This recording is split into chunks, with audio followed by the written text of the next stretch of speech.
और 23 मार्च को हम इस सूबे के हक में पूरे सिंध के शहरी इलाकों में रेफरेंडम कराएंगे बैनुल अक़वामी मुबस्सिरीन की मौजूदगी में। 23 मार्च को क्या महाजर सूबे के लिए रेफरेंडम हो सकेगा? क्या ये पहली तहरीक है महाजर सूबे की? मुखालफीन ने क्या जवाब दिया? हमने उनसे भी हाथ जोड़ के माफी मांगता हूं कि देखो आफाक इंसान है। आफाक अहमद ने माफिया मांगी, लेकिन दूसरी तरफ का जवाब जादूगरनी ने क्या बताया? आखिर हो क्या रहा है? अल्ताफ हुसैन से बातचीत नहीं हो सकती क्योंकि शेख रशीद के अल्ताफ हुसैन के मुतल्लिक बदलते बयानात पर गुफ्तगू। अपने प्रोग्राम का बाकायदा आगाज करते हैं अपने परवरदिगार के शुक्र से कि जिसने मुझे देखने के लिए आंख, सुनने के लिए कान, सोचने के लिए दिमाग और सबसे बढ़कर ये कि बोलने के लिए जबान अता की है। गुज़िश्ता दिन आफाक अहमद ने एक जलसा किया। मैंने उस जलसे को मुकम्मल तौर पर कवर किया और मैंने ये बात देखने की कोशिश की कि आखिर उनके बयानात क्या अहम ऐलानात वो मुत्तफ़ करते हैं और उसके बाद की सूरत हाल क्या होती है। जो अहम ऐलानात उन्होंने किए वो तो तफसीलात आप मुख्तलिफ जगहों पर देख चुके होंगे, लेकिन ज़रा सा इस बात को दोहराता हूँ और उसके बाद मैं आपको बताता हूँ कि उनकी बातों का क्या जवाब आया। सबसे अहम बात, आफाक अहमद साहब ने अपनी पूरी तकरीर के दौरान MKM के धड़ों के खिलाफ कुछ भी नहीं कहा।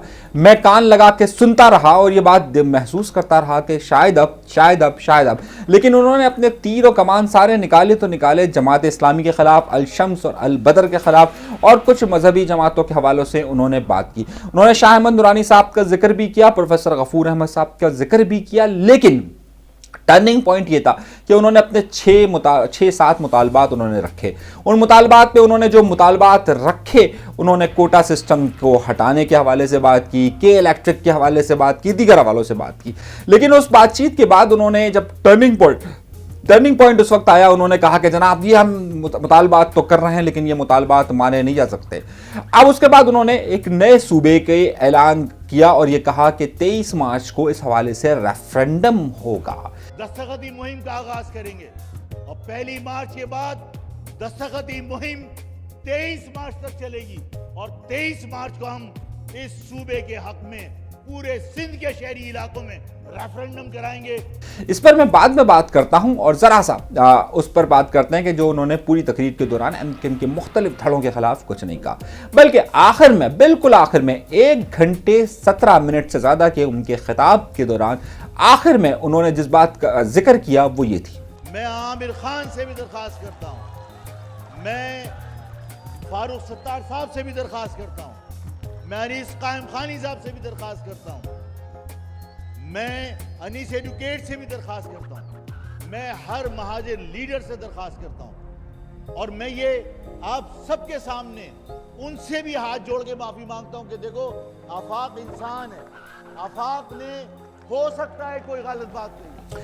अच्छा, ये इनका पहली बार मुतालबा नहीं रहा और इन्होंने ये पहली बार नहीं कहा कि जनाब मैं सबसे माफ़ी मांगता हूँ। ये बात इन्होंने, मुझे बहुत अच्छी तरह याद है, 22 अगस्त तो बाद में हुआ था, 22 अगस्त 2016, ये 2 मई की बात है। 2 मई 2016 को भी इन्होंने इसी तरह की बात की थी और मुख्तलिफ जगहों पर हेडलाइंस में भी बनी थी। इसी तरह की बात इन्होंने उस जमा 90s के दौर में भी की है, लेकिन ज़ाहिर है इस हवाले से कोई पेशरफ्त नहीं हो सकी। अब भेजा है हमने जादूगरनी को। इन्होंने नाम लिया MKM के बहुत सारे रहनुमाओं का, जिसमें आमिर खान, खालिद, मकबूल सिद्दीकी, वसीम अख्तर, उन सब से कहा कि जनाब आइए हमारे साथ आकर जुड़ जाइए और इसी परचम के साए तले एक हो जाइए। अब हमने भेजी पहले जादूगरनी MQM पाकिस्तान के पास। जब MQM पाकिस्तान के पास हमने जादूगरनी को भेजा और कहा कि आफाक अहमद साहब तो माफ़ी मांग रहे हैं और कह रहे हैं कि जनाब आइए हमारे साथ आके ज्वाइन हो जाइए, तो उन्होंने कहा भाई माफ़ी मांगने वाला मामला तो हम हल कर चुके हैं और आपने देखा होगा हम भी उनके खिलाफ कोई बात नहीं कर रहे।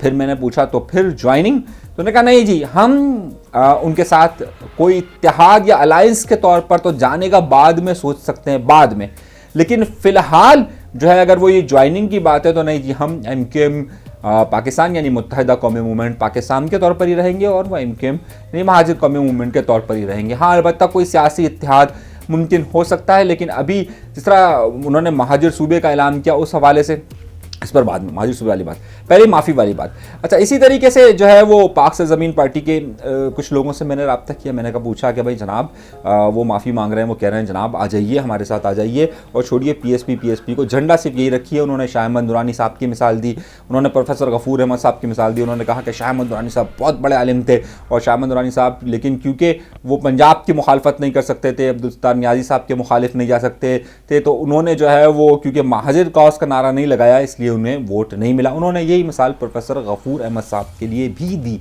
और उन्होंने कहा और उन्होंने ये बात समझाने की कोशिश की कि शायद पीएसपी के लोगों को कि पीएसपी की तरफ उनका शायद इशारा ये था कि जनाब आ जाइए, इसी झंडे की तरफ आ जाइए और यहाँ रह जाइए। वहाँ से भी कोई इतना अच्छा रिस्पांस नहीं आया है और मेरी इत्तलात के मुताबिक इस हवाले से भी बातचीत नहीं हो रही है। यानी कि ये जो मामला था कि सब एक साथ ज्वाइन होंगे, यहाँ पर ये मामला रुका हुआ नजर आता है। अब दूसरी बात जो उन्होंने कही महाजिर सूबे के हवाले से और महाजिर सूबा तहरीक के हवाले से, ज़ाहिर है उस हवाले से उन्होंने कहा कि सब एक हो जाएं और सब इस बात पर मुत्तफिक हो जाएं क्योंकि इसके अलावा कोई हल नहीं है। क्या कहा जरा सुनिए। और 23 मार्च को हम इस सूबे के हक में पूरे सिंध के शहरी इलाकों में रेफरेंडम कराएंगे बैनुल अक़वामी मुबस्सरीन की मौजूदगी में। तस्लीम करते हो? अब ये 23 तारीख तक रेफरेंडम की तरफ जा रहे हैं। अच्छा, महाजिर सूबे के हवाले से ज़ाहिर है महाजिर इत्तेहाद तहरीक हो, एमक्यूएम पाकिस्तान हो या एमक्यूएम साहब का एमक्यूएम हो, ये वक्तन फ़वक्तन जो है वो मुख्तलिफ मकामात पर या मुख्तलिफ सियासी वजूहात की बुनियाद पर महाजिर सूबे का नारा लगाती रही हैं।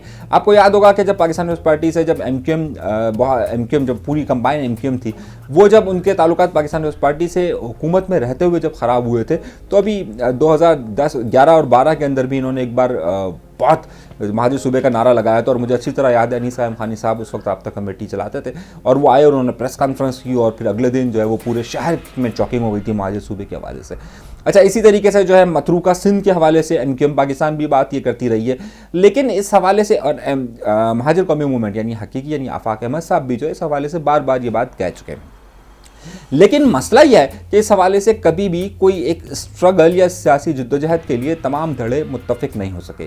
सियासी वजूहात की बुनियाद पर या वक्तन फ़क्तन ये नारे ज़रूर बुलंद होते रहे, लेकिन कोई तसलसल इस हवाले से नहीं आता रहा। जो मेरी कुछ लोगों से गुफ्तगू हुई, उन्होंने कहा कि यार ये वक्ती तौर पर ये स्लोगन्स लगाए जाते हैं, उसके बाद जो है वो बहुत सारे लोग मसरूफ़ हो जाते हैं अपने दीगर कामों के अंदर और फिर ये चीज़ बहुत पसे पुश्त रह जाती है।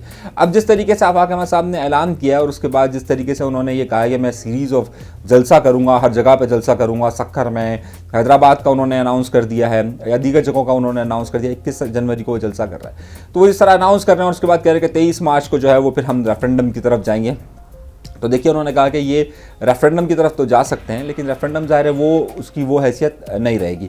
और दूसरा मामला यह है कि इसमें तसलसल की ज़रूरत है और अगर पीएसपी के अगर पार्ट को देखा जाए तो पीएसपी इस हवाले से उस तरफ मूव करती हुई नज़र नहीं आती है। हाँ, अलबत्ता एमक्यूएम जो पाकिस्तान है वो इस हवाले से ज़रूर बात करेगी, लेकिन वो आफाक अहमद साहब के साथ जाना या उस तरफ अपने आप को झुकाव ज़ाहिर नहीं करेगी और वो एक ही तरफ रहेगी, यानी वो अपनी सियासत अलग ही करेगी। और फिर जो दीगर सियासी जमातें हैं वो भी इस पर शदीद इख्तलाफात करेगी और ज़ाहिर मजहबी जमातें भी इस पर एतराज़ात करेगी। तो ये पॉइंट हो गया कि जहाँ पर ये बात कह रहे हैं कि जनाब ये कोई तसलसल हो सकेगा, ये एक बड़ा सवाल है क्योंकि हमेशा इस तरह के नारे लगाए गए लेकिन कोई संजीदगी के साथ इस हवाले से नहीं काम किया गया। तो अब आफाक अहमद साहब की बात भी वही है। जहाँ तक आफाक अहमद साहब का जलसा है, ज़ाहिर है लांडी या कोरंगी में जलसों के बाद इन्होंने जो है वो शहर में इनका पहला जलसा था। अब उसमें तादाद या उसको हम क्या फोकस करें, बहरहाल वो उनकी एक अपनी स्ट्रगल, अपनी एक कोशिश, अपनी एक जद्दोजहद है, वो अपने हिसाब से उस हवाले से काम कर रहे हैं। यहाँ तक तो ये पार्ट मुकम्मल हो गया कि जो उनके जलसे के जो 2-3 अहम नुकात थे कि तो उन्होंने किसी के ख़िलाफ़ बात नहीं की, दूसरा उन्होंने जो है वो माफ़ी मांगी सबसे, और जो अब माफ़ी मांगने के बाद जो दूसरी जगह से जवाब आया तो उन्होंने कहा कि जनाब माफ़ी वाफ़ी कोई मसला नहीं है, लेकिन हम उनके साथ मिलकर इस तरह स्ट्रगल नहीं कर सकते, उनके साथ उस झंडे पर हम जमा नहीं हो सकते। एक साहब ने तो एमक्यूएम पाकिस्तान के एक साहब ने तो मुझे ये भी कहा कि भाई उनसे उनका वो वोट बैंक या उनकी वो स्ट्रेंथ नहीं है कि हम उस तरफ जा सकें, नाम लेना मैं मुनासिब नहीं समझता। अच्छा, अब जो पीएसपी का मैंने आपको मौक़िफ़ इस हवाले से वाज़ेह तौर पे बता दिया, अब आइए आगे चलते हैं।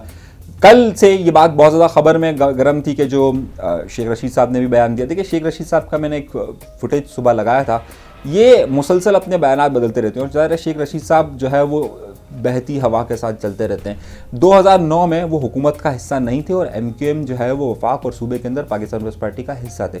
उस वक्त वो अल्ताफ़ हुसैन साहब के मुतालिक कहते थे कि बहुत ज़्यादा मुहिब वतन है और उनके मैं सियासी नज़रियात से बहुत ज़्यादा मुतासर हूँ।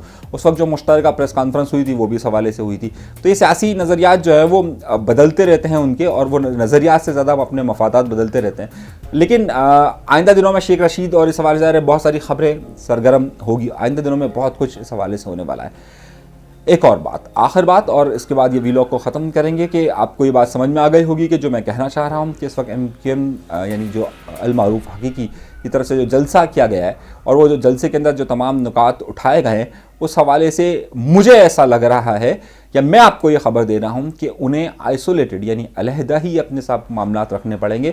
बाकी तमाम लोग उसकी तरफ जाते हुए या झुकाव करते हुए नज़र नहीं आ रहे। वो उन्होंने जिन जिन के नाम लेकर जिन जिन से माफ़ी मांगी है वो सब लोग उसकी तरफ जाते हुए नज़र नहीं आ रहे हैं। ये मेरी जादूगरनी की इत्तलात हैं अब तक की। खबर का आखिरी पहलू और उसके बाद ज़ाहिर है इस वीलॉग को ख़त्म करेंगे। अगले वीलॉग के अंदर मैं आपको कुछ और चीज़ें बताऊंगा। ग्रीन बस के हवाले से भी, एक प्रोजेक्ट के हवाले से बात करूंगा। कुछ लोगों ने मुझसे पूछा है कि लंदन का अल्ताफ हुसैन जब यहाँ 3 तलवार को तलवारें बना रहा था ना, उस वक्त हम वजीर नहीं थे, MNA भी नहीं थे, हमने वो जंग भी लड़ी। तो अब का जो माफिया है, अब हम वजीर भी हैं और फेडरल हुकूमत भी हमारी है। मुझे याद दिलाया जा रहा है कि 9-0 भी गए, कई दफा गया मैं, सिगरेट से मुझे जलाया भी गया, सिगरेट से मुझे यहाँ जलाया भी गया। वो शलवार कमीज भी है और मेरी कमर पे निशान भी है। तो मुझे नहीं सिखाना आपके वर्कर। अली जैदी साहब ने जो है कुछ अपना तबसरा किया है, ज़रा वो तबसरा सुन लीजिए। तो बहरहाल अली जैदी साहब नए नए दोबारा से आए हैं सिंध के अंदर, उनका अपना जोश और जज्बा है और वो जो बात कर रहे हैं वो ज़ाहिर है अभी नए नए आए, वापस से आए हैं, कर लेने दीजिए उनको। फिर जब वक्त और सियासत बदलती है, हवाएं रुख बदलती है, ज़ाहिर बहुत कुछ फिर बदल जाता है। तो अब आगे दिनों में ज़ाहिर बहुत कुछ बदलेगा भी और बदलने वाला भी है। बिलावल भुट्टो साहब ने जो तकरीरें की है उस पर अपने अगला वीलॉग करूँगा। नवाज शरीफ साहब के जो मुज़ाकरात हुए उस पर अगला वीलॉग, अपना बहुत ज़्यादा ख्याल रखिएगा। व्हाट्सएप नंबर मैं दे देता हूँ भाई, आप लोग बहुत सारे लोगों ने नंबर मांगा हुआ है। व्हाट्सएप नंबर नीचे आपको स्क्रीन पर नज़र आ रहा होगा, उस पर आप व्हाट्सएप मुझे कर सकते हैं, मुझसे रब्ता कर सकते हैं। बराए मेहरबानी कॉल्स मत कीजिएगा। आपके जो भी अपना पॉइंट ऑफ व्यू, अपना नुक्ता नज़र हो, अगर आप वो वीलॉग में शामिल करवाना चाहते हैं तो एक छोटा सा क्लिप अपना बनाकर 30 सेकंड से 1 मिनट का क्लिप दे दीजिएगा, मैं अपने वीलॉग में शामिल कर लूँगा। अपना बहुत ज़्यादा ख्याल रखिएगा। अनीस मंसूरी को दीजिएगा इजाज़त, अल्लाह ने के बाद।